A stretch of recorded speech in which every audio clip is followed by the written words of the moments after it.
To be successful in life, there is no shortcut. The only method is hard work and straight way. And that you have to do. And remember one more part, that your school, you come as a raw product to school, like a raw material to school. School churns you out 14 years and takes you out as a finished good. You come out as a young toddler here, and you go out as a fine teenager. The school has done so much, not for the fees what you give. Your fees are minimal when you compare to the kind of advantage you get in real life. Your teachers, your parents, everyone put so much hard work to make you a young teenager. Please remember, the school is your alma mater. And when you grow big, when you make money more than what you need, you should always help your alma mater, because that is the place which has given you a life in real life. This I wanted to tell you. The budget of Harvard University is more than the Pakistan's national budget. The budget of Harvard University is run by its old students. Alma mater, they are old students in every university in US. Even in India, we have started that, but it is run by the past students who give their enormous wealth back to their college, because college or school does great work to make a fine human being. So a role of a teacher, role of a student is very important. My grandfather was a school teacher, I told you before. He was a high school teacher, and we lived in a village.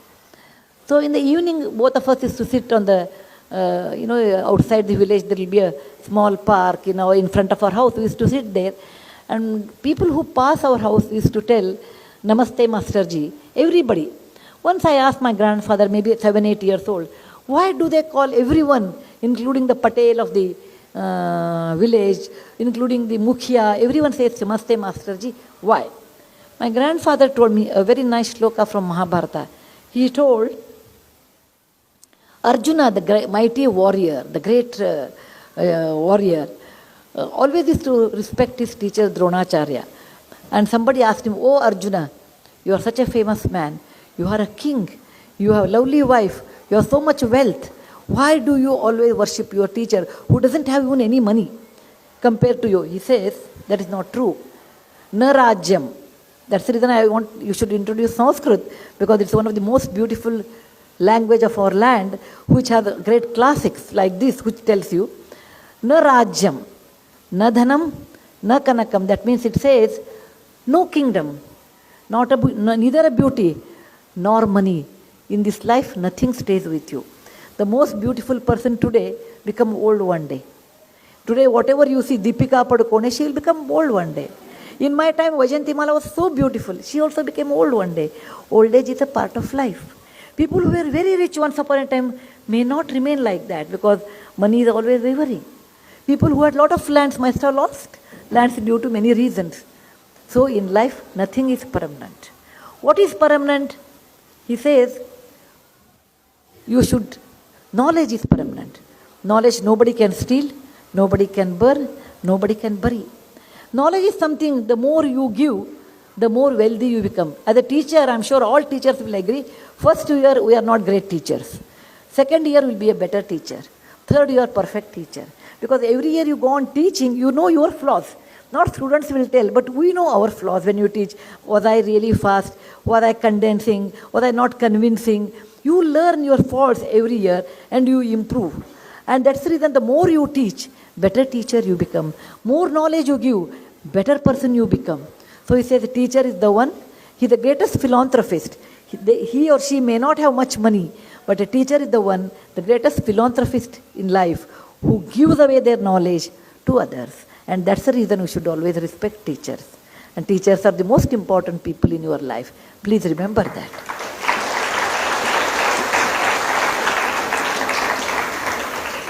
Coming to parents now. My granddaughter asked me, "Aji, were you young any time in your life?" I said, "Yes, beta, once upon a time I was also young, Because they have not seen me as young person. I was like you, young woman, once upon a time with the small children in the school. And one thing I learned, There are three types of competition. One is competition in the market, okay, or in the school, or in the field. Most parents will have competition with their children. What is your son scored? I never ask that one. How much your son scored and how much my son scored and compare. Don't do that.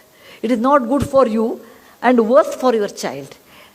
Every flower is beautiful, but it's in own way. You cannot say rose is better, hibiscus is not. No. Hibiscus has its own property, its own color, its own volume, and it looks different. Every child is a flower by himself or herself. Do not compare. And when my children used to appear for the exam, they get marks, I will just keep quiet. I have seen many parents, because I came from a teacher's family, I understood what it is. But I have seen parents, they will retotal it. Okay? They retotal, not the child. The child is very happy to play outside. Oh, teacher has not given 1 mark here. In programming, there is 1 mark less. Out of 10, she has given 9. But the real problem, the programming is really right. So he or she should get 10. Next day they come with that, sir, you should give my child, or madam, you should give 10 marks. Okay? Due to some reason, the child, what happens while correcting paper, even as a teacher, I know. For us, between 9 and 10, there is not much difference. It is very, very good. Okay. Logically, handwrite, everything is good, give 10. Little bit of the difference is there, give 9. Okay, that's the way. Normally, I never used to give 10 marks to anybody. Always keep them a little low. Always we prefer to give, as a teacher, you don't want to give 100 out of 100 in language at least. No language other than Sanskrit you can get 100 out of 100. Because language is individual taste. In mathematics and all, you cannot help it, because logically you should do that one. But still, if the child gets 99, parents said, I have seen so many parents telling their child, the child comes with the report, I got 95. Instead of being happy for 95, where did you lose the remaining 5 marks? Don't ever do that. If you burn them when they are young, they will be burnt out by the time they come to college. And you regret for that. Don't make your child burnt out by the age of 14 or 16 or 18. They have big life ahead. You want your child to... What is your aim in life actually? You should question that. What is your aim in life? I want my child should get always first rank. It is not possible. Because this world has many bright people, many scoring people, many good people. Not that nobody can remain in the zenith for a long time. Nobody, including Bill Gates. Nobody can remain. Because Mother Earth, Kalidasa says in one of his classics, Bahuratnani Vasundhara. He says, oh Mother Earth, you have many Kohinoor diamonds with you. Not one Kohinoor, many Kohinoor diamonds. So, your child has many things which is inside. Don't ever think why the child lost 5 marks. Be happy, he got 95. That means almost 5 marks he missed to the perfection. Be happy. Don't go on adding marks and quizzing the teacher why he should not get 10 out of 10, 9 out of 10. Okay, teacher will say, okay, take 1 more mark, doesn't matter. But by the time you do, your child observes. Please remember, role models are not Sudha Murthy. Role models to your children are parents. How your mother talks, what lies she tells. Not the father is later, first is mother. That's something we call a mother tongue. And every mother thinks the child is an extension of her body. It's a reality. When the child cries, why mother? The child is crying, mother is not crying. Nothing happened to mother. The child is hurt, but mother cries. Because every woman, it's biologically and psychologically, the child is extension of her body. If something happens to the child, mother cannot take it. There's a very unusual, unconditional love God has gifted between mother and a child. So you have more responsibility than father. Whatever you do, your child will absorb that like a sponge. Suppose you lie on the telephone. The child says, okay, there is a correct way, you and I should do that. If you compare 95 to 100, when the child grows big and gets a job, he compares himself or herself with his colleague, what promotion he got. Today you compare for marks, tomorrow they compare for grading, or they compare for the promotions, salary. It is nothing like, I don't say you should not compare. Where you are needed to compare, to learn something new, yes, you have to compare. With whom you have to compete then? You have to compete within yourself. The most important is you have to compete within yourself. Like last year, everyone knows what is my good and bad, everybody knows. You can fool people, but inside you know what is good and what is your weak area. My children used to tell me, Amma, you are very weak mother. I said, what is the definition of a strong mother? When the child doesn't listen, she will see that she will make him or her to listen. I said, no. Every mother is a weak, because that is the weakest link is a mother actually, mother's affection. Mother should be strong in certain good in value system. Like smoking is just not allowed at any cost. It is not allowed. Drug is not allowed at any cost. Telling lie is not allowed at any cost. Not respecting elders is not allowed at any cost. Rest. I want to see 10 minutes TV, 5 minutes TV. Just allow 10 minutes, means give 10 or 12 minutes and switch it off. Don't say that, no, you can't see 10 minutes TV. The child will see neighbor's house and go with 30 minutes TV. So 10 minutes TV, beta, TV is not good to see at this young age. It will affect your eyes. And more than that, let us learn a communication. Other day I was in my friend's house and they said, after many years we all of us met in the US. We said, let the family meet. Everybody came. I went early. I said, there's some 5 minutes time there. I opened up my iPad and did something. Meantime, another friend came. He thought, oh, others have not come. He took his iPhone and he started something. Third person came. Oh, not all of them have come. He opened his iPad and did something. So, in 10 minutes, many people came, but assuming that nobody has come, everybody were in iPhone, laptop, everything. Then I said, if this is a get-together, why have get-together? If you are busy with the gadgets all the time, and then why have get-together? Because the advantage of gadget is efficiency. It's a great efficient tool, but tool is not all in all life. Sweet or dessert is very, very nice. Jalebi is very nice to eat, but you cannot fill your stomach only by jalebi. Life is like a thali. Please remember, life is like a thali. In thali, what do you eat? A normal vegetarian thali, I can tell because I'm a vegetarian. 1 cup of rice, 1 bowl of rice, 2 chapati, 1 dal, 1 sabji, 1 raita, dahi, 1 sweet, 2 papad, and little achar. This is a normal thali. When you eat this kind of a food, you feel full at the end of the meal. Even though you may like achar a lot, you can't fill up your stomach with achar. You may like jalebi, you cannot fill up. You may like rice, but you cannot fill up.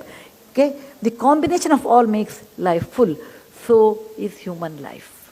Your child may be very good in one thing, but see that he or she will have other parts of the thali. Then only life becomes beautiful. Your child may have an aptitude for drawing. Don't curb it. It is not that, in my work I have seen so many people, actually, particularly in radio jockeys, when I talk to them, most of them are BE. I said, beta, why you did BE and came to radio jockey? He told me, my parents wanted I should become an engineer. And I became, and later at 21, 22, I realized that my mind is not in it. So I came back. Dramatics, I have seen so many people who are basically engineers. And I have a photographer, Mandana. He's an excellent photographer. He said, I did my BE, MTech, and by the time I was 24, I realized I'm not fit for this. Please allow your child to bloom what they want. But legally, ethically, it should be right. I want to be a chore. Okay, that is not correct. No? That is what I like. No, that's not correct. But legally, ethically, it should be right. And also, to some extent, you have to tell commercially viable. Because it's nice to be a good artist. But you cannot live only by art in today's competitive world. You do require money to live. So you should marry between commercial and what you like as much as possible. And such life has much more meaningful and they enjoy more. So as a child, as a mother, I want to tell you, don't compare your child's marks with someone else's. You are introducing unnecessary tension to your child. I have seen in school teenagers like 13, 14 having BP because all the time they're worried if I don't get a first rank. One boy told me it is not my problem if I don't get first rank. My mom will be crying whole day. To make her happy, I should get a first rank. No, don't do that. And first rank and all does not have lot of meaning in real life. As a child, I used to feel that way. You should always get a first rank. But someday I realized it is good to get good marks. It is good to work hard. But that is not all in life. What you require in life is like a thali meal. You should be intelligent enough to understand the reality, understand the relevance of life, understand what I can do, what I cannot do. There is nothing like, people say, oh, there is no word I cannot do. Napoleon used to say there is no word no in my dictionary. That is good for Napoleon, and I don't know what he really told. There are certain things you cannot do. Okay? Such things you should not get into that, actually. Certain things you can improve. Certain things you can definitely excel. Studies are in your hand, you can excel. Results are not in your hand. Because it is grading is done by someone else in a CBSE, ICSE paper that you cannot tell. Okay, I have done well. At the most you can do. Our education system also makes us to do question to answer. But please remember, you have to have compassion. You have to teach your children compassion in a very young age. A discipline. The most important is a discipline in life. Love for the country. Love for the country. And studies, hardworking. But love for the country you should teach. In any of the national anthem or anything is there, if the child doesn't stand up, you should tell the child, if you don't stand up, my mom used to do. If there's a national anthem anywhere, you have to stand up. If you don't stand up, no dinner on that day. Whatever may be your condition, no dinner. So for me, national anthem was associated with the dinner, actually. Okay? As a child. But it became a discipline. Later I realized why. Because as a child, children won't understand the importance of that. But later, they appreciate that. So in general, what I want to tell parents is, don't pressurize. Don't live your children's life through their life. Don't live. I did not become a doctor. Let my child become a doctor. No. To become a doctor was your dream. It may not be her dream. What you cannot complete, they can't complete. Because they may like, may not like. They may complete also. But don't live your life through your dreams through them. Don't ever do that. Because every individual has a life, has a liking, has their own way of leading life. Like everybody should run their own marathon. You cannot make your child to run the marathon which you wanted. So what other parents you can do is, you can encourage, discourage bad values, encourage good values, and then allow them to question. I wrote this book, Serpent Revenge and Other Stories, because as a child I used to ask so many questions, and my parents, my grandparents did not know the answer. They said, don't ask questions in Mahabharata and all, because they themselves did not know. So I just kept my questions with me, and when I grew up, I read about 10 to 20 different Mahabharatas and logically deducted what it could have been the answer. So you should always encourage children to ask questions. And if you do not know answers, don't act. Tell, I do not know. There is nothing wrong. There is no sarvajna in life. There is nobody who knows everything. There is no one. Second thing, today there is a Google. If you don't tell, they will Google and find out, and they will tell, oh, mom told me a lie. Don't get into that. Said, beta, I do not know. I will see that. I will read and I will get back to you. So it is not easy to be a parent, actually. It is quite a responsible job. But it is also a joyous job. You can see the creativity of a child from a toddler to an LKG to first standard, questioning habits, and then passing the examination, and then turning out to be a fine lady or gentleman. It's such a beautiful, it's like see a small plant growing up to a big tree. You can witness that. And what you can do is affectionately to look after without expecting anything from them. Please remember, you are not a money lender. I spent so much money on you, and in my old age you should return. No. We bring up children for our joy. We brought them up, we have to bring them up. It's such a beautiful joy. It's a God's gift to us. Also, it's a responsibility. And if you understand what to do, what not to do, I'm sure you will have a great journey with your children. As a mother, I want to tell you, girls will not listen to you after 14 years. Girls will, about 12, 13 years, girls become little upset, may not tell everything, but they become great friends after 19. Okay? Boys will be very affectionate to mothers up to 14.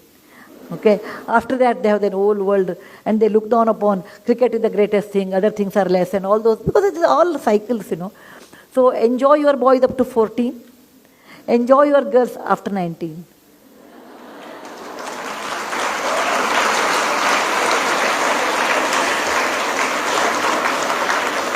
Thank you very much. for giving me an opportunity to address both of you.